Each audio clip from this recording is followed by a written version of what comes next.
it's a hot one, guys. Doing a Penguin roof AC heat pump change out. Sorry, I might be experiencing a little bit of heat exhaustion.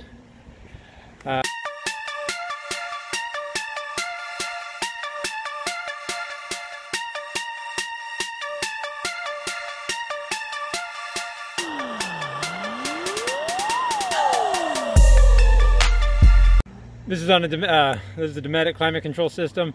It's got the old thermostat with the 5 buttons on it that's discontinued and obsolete. And these ACs don't work with the that thermostat. So there's a kit that you have to get to make these ACs work with the old thermostat. Otherwise, you have to go with the new climate control system that has like 12 buttons on it. And this has 2 other ACs. So you either have to put a thermostat just for this one AC, or change out the other 2 ACs to run off the new thermostat. So this is the easier way.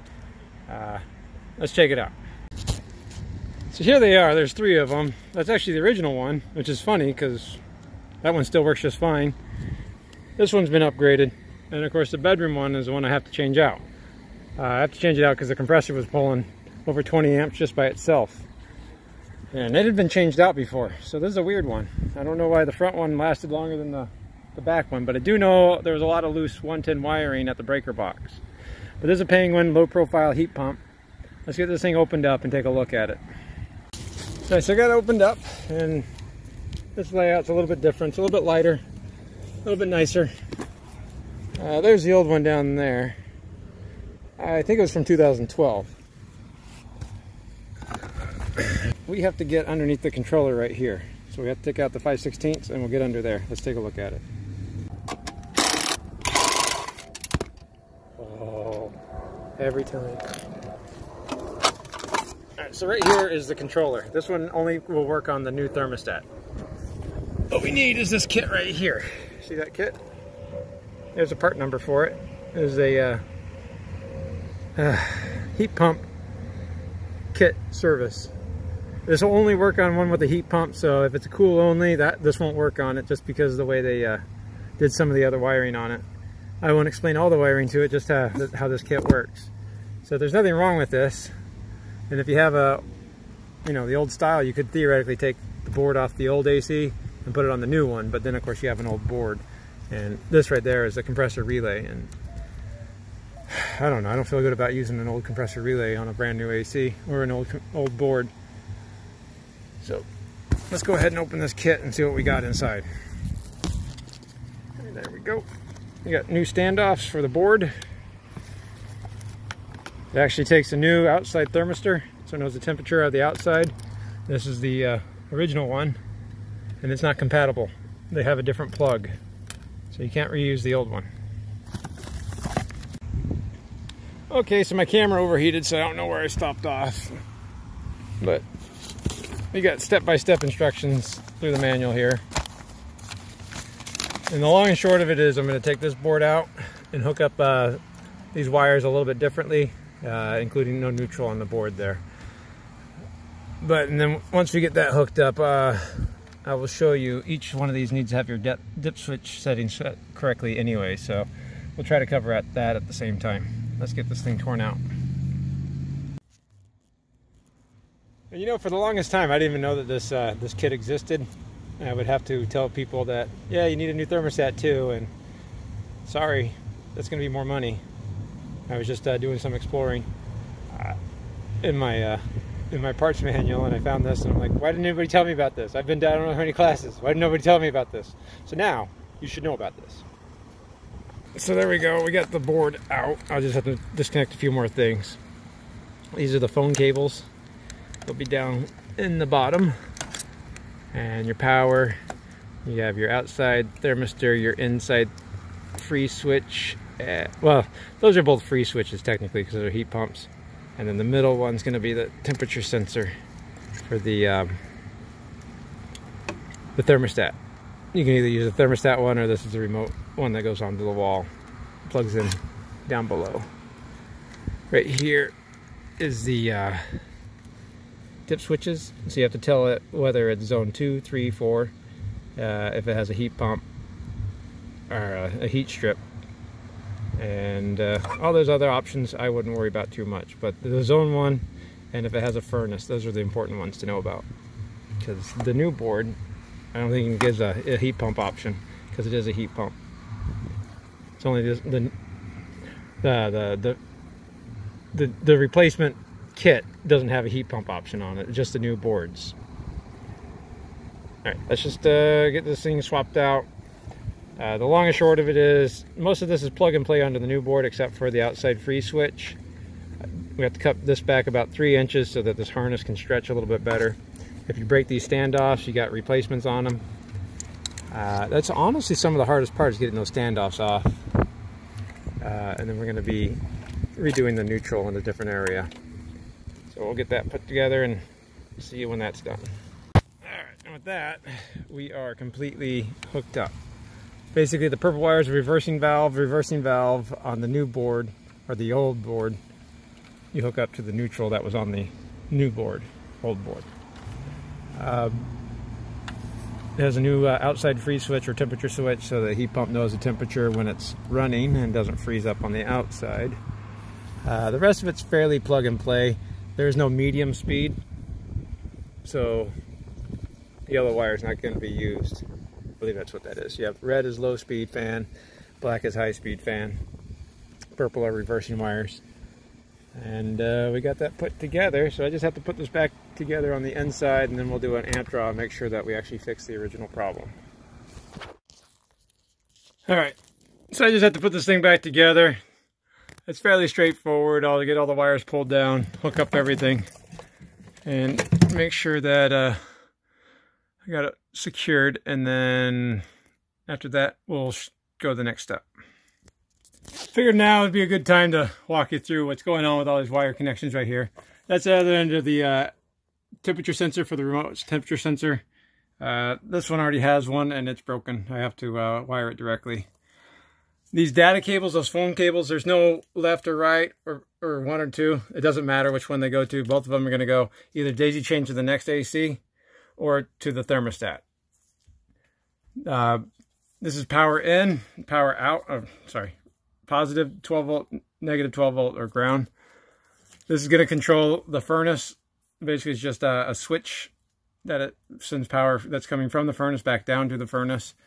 And the yellow ones don't generally get used. Those are for load shed capabilities. So something that might have an EMS load shed from the EMS board, and that would kill the compressor on this unit. Most don't use this yellow. That's all the yellow's for, is for load shed. So I just have to wire those up. And I got the 110 hooked up right there. Other thing I'll do is I'll close off these holes right here. We don't want to be sucking air from the attic in between the roof right there. That'll be superheated air. So we can close off as much air coming from that way as we can. Try to add some tape to here to make sure that air is going straight into the duct and not into the ceiling. And last thing, when you're bolting this down, all I ever try to do is evenly expose the foam seal all the way around, and then when you tighten the bolts, we'll tighten it to where it compresses down evenly.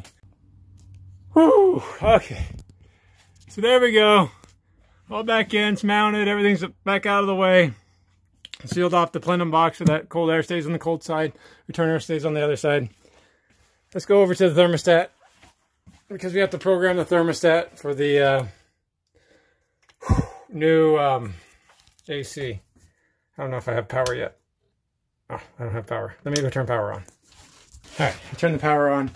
So even though all the settings are the same from the old AC to the new AC, it is a different address more than likely. So we just have to reset it. To do that, we're going to push and hold the top and bottom buttons and then turn it on. We should get an FF. And then once we get FF, we just let go. It is programmed 1, 2, 3. If we had a problem, it would have said EE or something going on.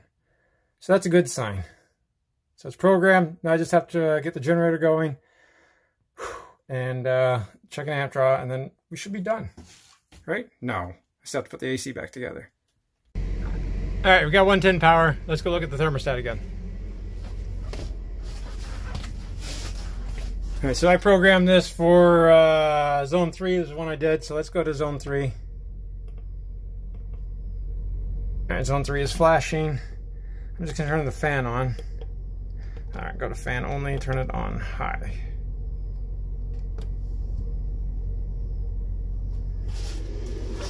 Okay, so that's running. I can hear that running, that's good.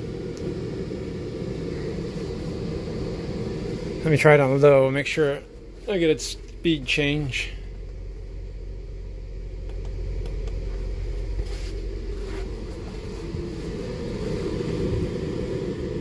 All right, may not have heard that, but it did go slower.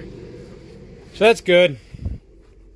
Now I don't have the AC shroud on right now, so I don't want to turn the compressor on because it won't cool properly in this Arizona heat. So I'm going to put it in cool mode and then turn it off, and then I'll cause it to go through about a 2-minute delay.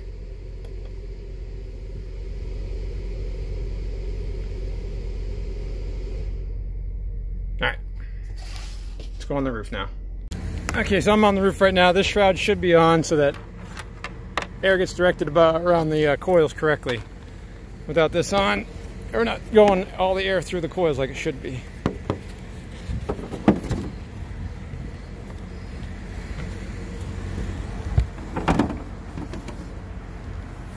And then on this, blue is going to be going to the compressor. So let's set this thing for amps. Zero it out. See what the compressor starts running. There'll be a delay here.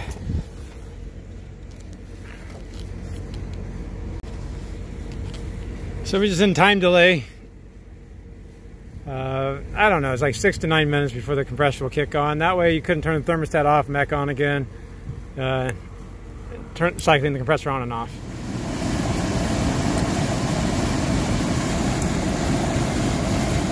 Okay, so there's the compressor.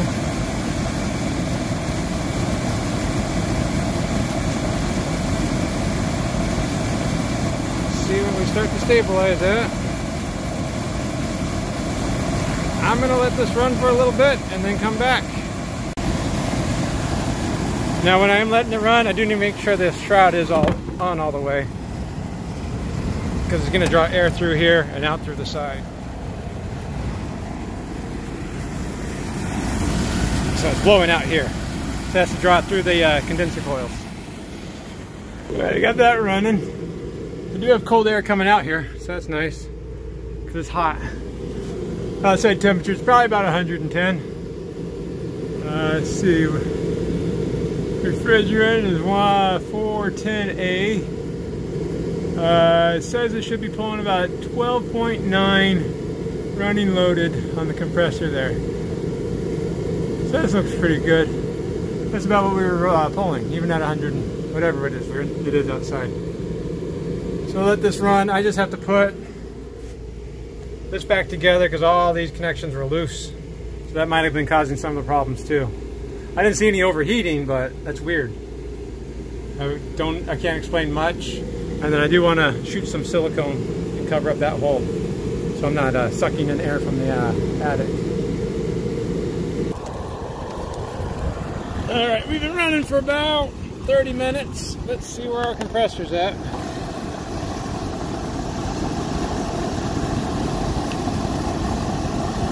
Gonna get it in there. There we go. That's definitely creeping up without the shroud in place.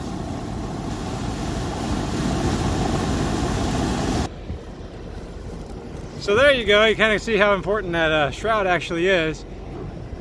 It's hard with the camera going, getting the clamp on there at the same time, but we're pulling about 14.8 amps AC on the compressor. With it running at 90 degrees, it's supposed to pull about 12.9. So I think it's about half an amp for every 10 degrees. So that's at least 1.5 amps. We're gonna call it as a general guideline. Don't quote me on that. So 13 plus 1.5, that's about 4.5. My math seems right. I think we're doing pretty well because this hasn't tripped the breaker. and before it was tripping the breaker almost immediately because it was spiking up to 20 almost immediately. So I'm going to call that good. Replacing a Penguin heat pump on a climate controlled CCCII 5-button thermostat with the new style that's for the new style thermostat, the 12 button. I don't know how many crazy buttons that wall thermostat has, but this is a new one that works off the old thermostat using that adapter kit. And this, again, something easy. Just all we had to do is an AC. Turns into a control board, rebuilding the plenum, and doing all sorts of tests on the just as an aside, there's the model and serial number for the AC. I don't really care that much about all this stuff, but what's a nice thing to do, cut this out. Because sometimes it's hard to get that information out the AC again without going back on the roof. And then you have this for your records. I generally try to put it on the paperwork, because you get 2 years with the manufacturer, and your invoice is your receipt.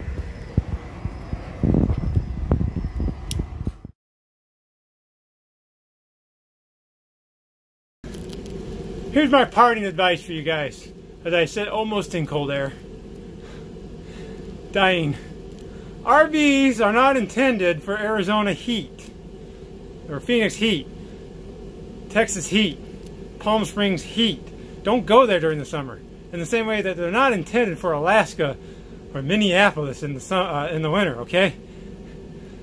You have an RV, you're supposed to go where the nice weather is. That's the plan. Please take me with you too.